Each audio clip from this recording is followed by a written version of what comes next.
Your unique story, our global audience. Global One Media. Hello, everyone, and thank you for joining Global One Media's exclusive one-on-one interview series with company executives sharing insights into their unique journey. I'm your host, Ashley Berry, and today, Brandon Rook, President and CEO of Silver Valley Metals, is with us. The exploration stage company engages in the acquisition, exploration, and development of mineral properties in North America and Mexico. Silver Valley Metals is listed on the TSXV as SILV and the OTCQB as SVMFF. Brandon, it's a pleasure to have you with us today. It's a pleasure to be here, Ashley. Thank you very much for giving us the opportunity to talk about Silver Valley. Absolutely. Well, let's jump right in. Perhaps you could give us a brief overview about Silver Valley Metals and its specific strengths. Yeah, for sure. Silver Valley Metals is an advanced exploration company. We have two projects, one being in the Silver Valley, which is located in northern Idaho, United States. We're exploring for silver, zinc, and lead in the valley. A very prolific valley, actually, and it's produced some of the most silver in the world in a very small 35-kilometer stretch.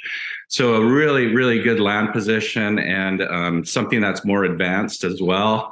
Secondly, we have a project in Mexico, in the central Mexican plateau, and we're exploring for lithium and potash, or sulfate of potash, which is the premium potash.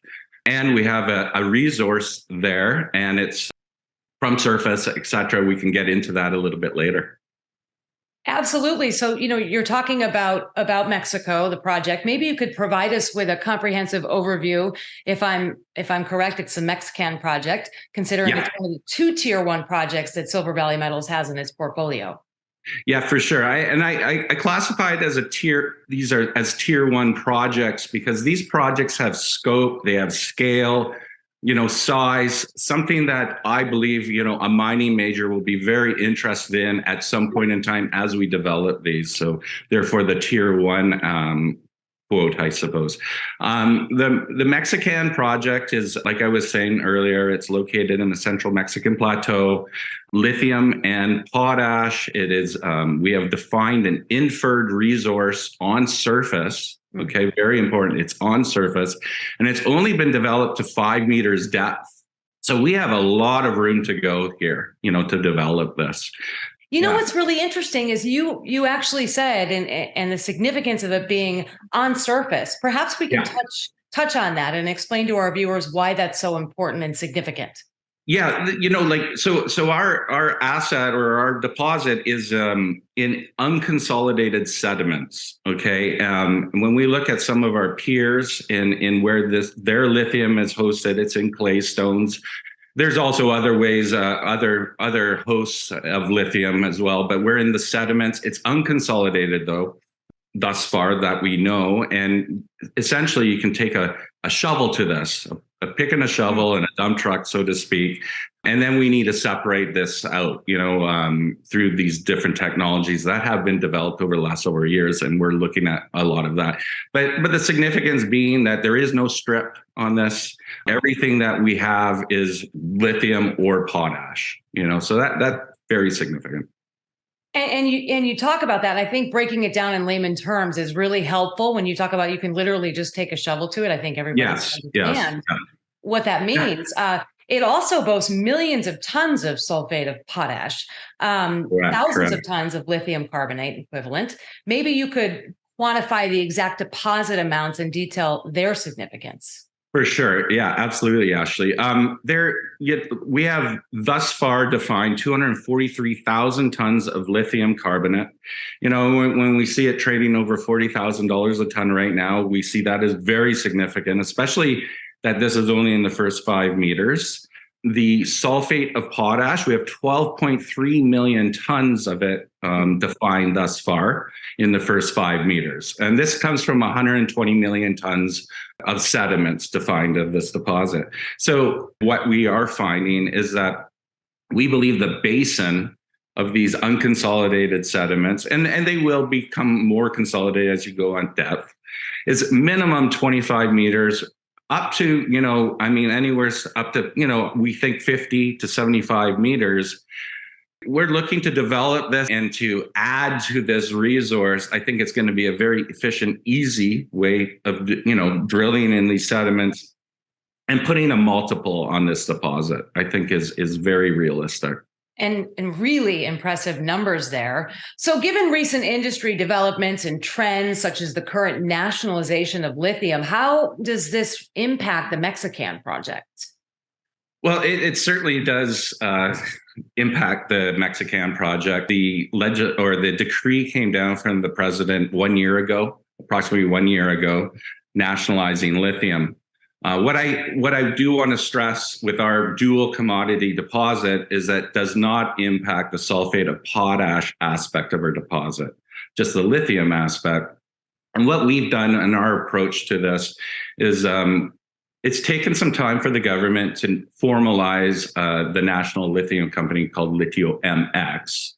And as it's just been formalized, we've been now in partnership talks regarding the lithium of our project only. It's a process. I think we're moving it forward. We've talked about this just recently in a press release. We will get to a conclusion here at some point. And again, that's where we're at. And if I understand that correctly, so LitioMX is the formal national lithium company of Mexico. So that's big news. Yes, it's big news. I mean, we are the second most advanced deposit in the country. And it's something that the government and LitioMX wants to move forward this project. We want to move it forward. We have a shared vision in that respect. So the negotiations are ongoing. I think we'll get to a conclusion at some point here. And with that, and at that point, we'll have a major catalyst in the company and something that I think will be re-rated, so to speak, and revalued. And really important synergies there, it sounds like. It will be, yeah. When you think, I look at this as a very positive development as well, because it's not going to be, it's not expropriation at all. It's more working together with a partner that obviously can be very, strong and helpful for us, permitting, etc. Wonderful. So given all these major changes taking place, any final message you'd like to convey to your very important shareholders and even potential shareholders who may be watching this and on the fence? Anything you'd like to tell them at this point? Well, I think there's a lot of exciting catalysts just on the horizon here. Certainly with this deposit, we have a really good, strong strategic plan to develop it very quickly. I don't think it's going to take a lot of capital to invest to really put many multiples on this deposit.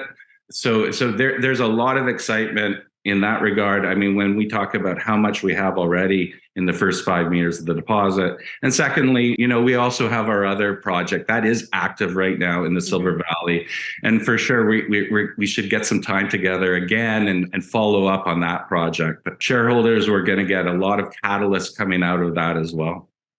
Fantastic. And you took the words right out of my mouth, Brandon. I was going to ask, maybe going back to the project, that I'd be curious to hear in the US, just looking through the lens, in the near future, anything that you can share, any tidbits, any teasers that folks can look forward to?